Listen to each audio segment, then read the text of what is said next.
একটা কথা বলে যাচ্ছি, আমার কানে কিছু খবর এসেছে যে আমাদের দলের মধ্যে থেকেও কেউ নাকি দুর্নীতির সাথে যুক্ত। বলে যাচ্ছি আপনাদের কথা দিয়ে যাচ্ছি দুর্নীতির তদন্ত হচ্ছে। তদন্ত যদি সত্য প্রমাণিত হয়, আপনাদের এখানে কথা দিয়ে যাচ্ছি সেইগুলোকে দল থেকে বাদ করে দেবো। উপজেলা উপডাঙ্গা হাই স্কুল, আপনারা অবাক হবেন, তথ্য বলছি। এখানকার ছেলেরা মাধ্যমিক পরীক্ষা দিয়েছে কতজন? 80 জন। পাস করেছে কতজন জানেন? 16 জন। আমার তো মনে হয় বাকি যে 64 জন আছে তাকে ফুল মিষ্টি নিয়ে গিয়ে দেখা করা দরকার, আজকের ডেটে ফেল হয়ে যাচ্ছে। কিন্তু এটা ভাববেন, কেন একটা হাই স্কুলের ক্লাস কটা থাকে? 5 থেকে 12। এটা কি উচ্চ মাধ্যমিক না মাধ্যমিক? মাধ্যমিক। তাহলে কম করে 5টা ক্লাস।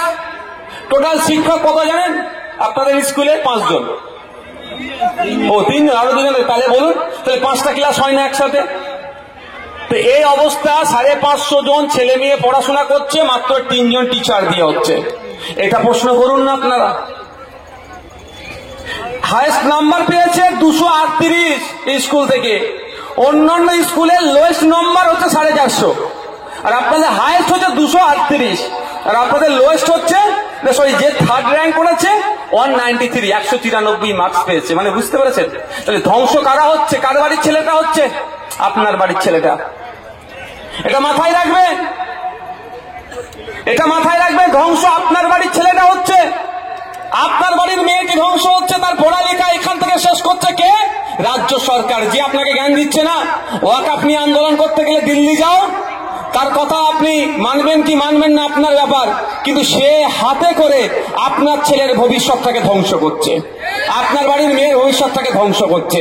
তাই সময়ে তাকে জবাব দিতে হবে যে আমার ভোট নিয়ে তুমি ক্ষমতার মসনদে আছো, আমার ভোটের জন্য তুমি মুখ্যমন্ত্রীর চেয়ারে বসে আছো, আমার ভোটের জন্য তোমরা শাসক দলের ভূমিকা পালন করছো, আর আমার ছেলে মেয়ের ভবিষ্যৎ তুমি খারাপ করছো।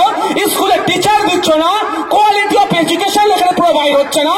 80টা ছেলে মাধ্যমিক পরীক্ষা দিলে মাত্র 16টি ছেলে পাস করছে। তাহলে এখানকার শিক্ষা ব্যবস্থা কোন ধ্বংসতে পাঠিয়ে দিচ্ছ? কিন্তু বাঁকুড়া জেলার শিক্ষা ব্যবস্থা, বাঁকুড়া জেলার পার্সেন্টেজ অন্যান্য জেলার থেকে অনেক এগিয়ে থাকার পরেও কেন এই পুলিশের এই প্রত্যন্ত গ্রামের ছেলে মেয়েরা পাস করতে পারবে না? এর দায় তো রাজ্য সরকারকে নিতে হবে। তাই এর উত্তর কিন্তু আগামী দিনে রাজনৈতিক ভাবে আপনাকে দিতে হবে। যদি না রাজনৈতিক ভাবে দিতে পারেন, তাহলে আগামী দিনে দেখবেন এত বড় স্কুল থাকলেও 3টে টিচার আছে, তখন আর টিচার পাবেন না। এটা মাথায় রাখবেন। আমি অবাক হয়ে যাচ্ছি, এত বড় স্কুল, 3টে টিচার।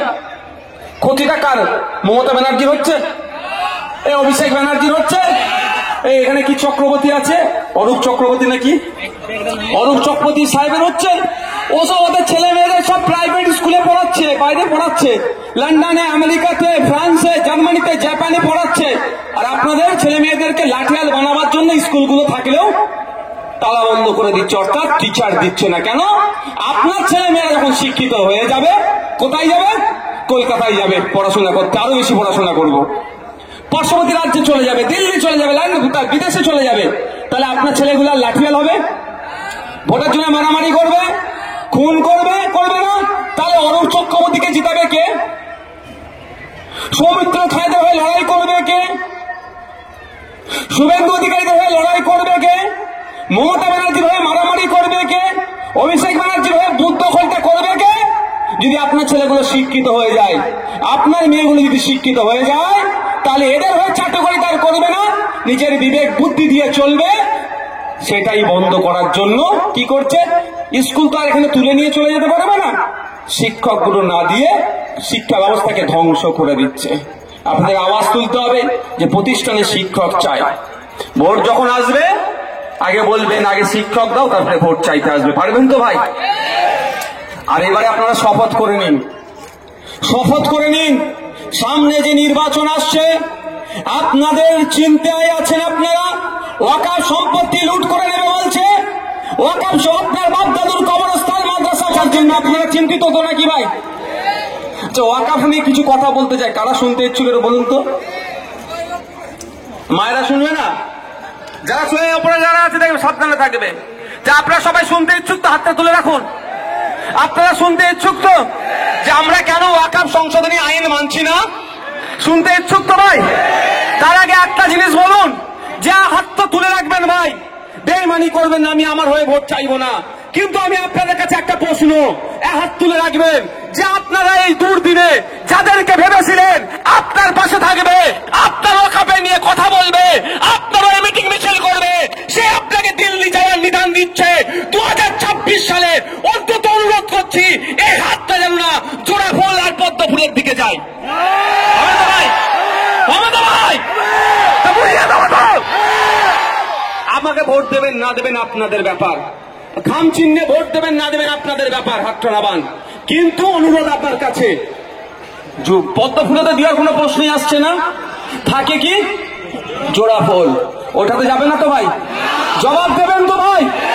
আমি বলছি না ওই জোড়া ফুলে না দিয়ে আমাকে দাও, ওটা বলছি না, যেখানে ইচ্ছা ভালো লাগবে দেখবেন। যদি আমাকে না ভালো লাগে, নোটা আছে নোটাটা দেবেন, কিন্তু মমতা ব্যানার্জিকে একবার শিক্ষা দিয়ে দেবেন যে তুমি আমাদের ভোট টাকা ক্ষমতার মসনাতে বসতে পারবে না। সময় এসেছে শিক্ষা দেওয়া। আমি অবাক হয়ে যাচ্ছি।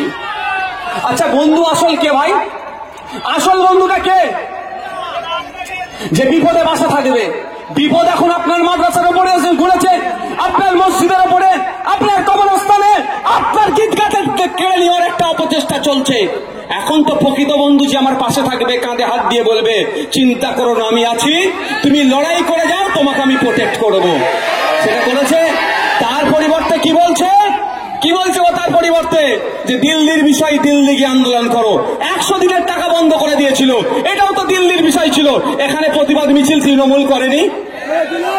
হ্যাঁ, ইডি সিবিআই এসে একটা পুলিশ কর্তাকে অ্যারেস্ট করতে চেয়েছিল, এখানে ধর্নায় বসেনি। সিবিআই কোথা থেকে এসেছিল? সিবিআই কোথা থেকে এসেছিল? তাই দিল্লিতে গিয়ে করেনি। তাই সময় এসেছে এই বছর, এবার 2026 সাল আসছে, ভোট চাইতে আসলে বলবে চলে যাও দিল্লিতে গিয়ে ভোটটা দাও। হবে তো ভাই? হবে তো?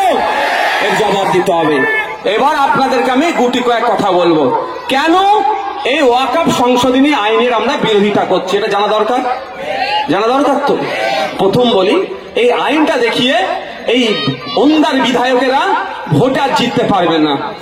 ও মা, হিন্দু মানুষরা ওকে বুঝে নিয়েছে, এই ভকাশ ও বুঝে নিয়েছে, বিজেপি ভকাশ। বিজেপি আর তৃণমূল আলাদা নয়। কেন বিজেপিকে ভোট দিয়েছিল? বিজেপি একটা বড় দল, তৃণমূলের অত্যাচারের হাত থেকে বাঁচবো বলে, তাই তো নাকি? হিন্দুরা এই জন্যই ভোট দিয়েছিল। এখন কি হিন্দুদের লাভ করতে পারছে? বরঞ্চ হিন্দুরা ক্ষতিগ্রস্ত হচ্ছে, এই বিজেপি তৃণমূল হাত মিলিয়ে তৃণমূলকে বাঁচিয়ে দিচ্ছে। তো ভয় পাচ্ছে এবার হারবে, ওই জন্য হিন্দু মুসলমান খেলা খেলতে চাইছে। যাক, এরা কি করছে?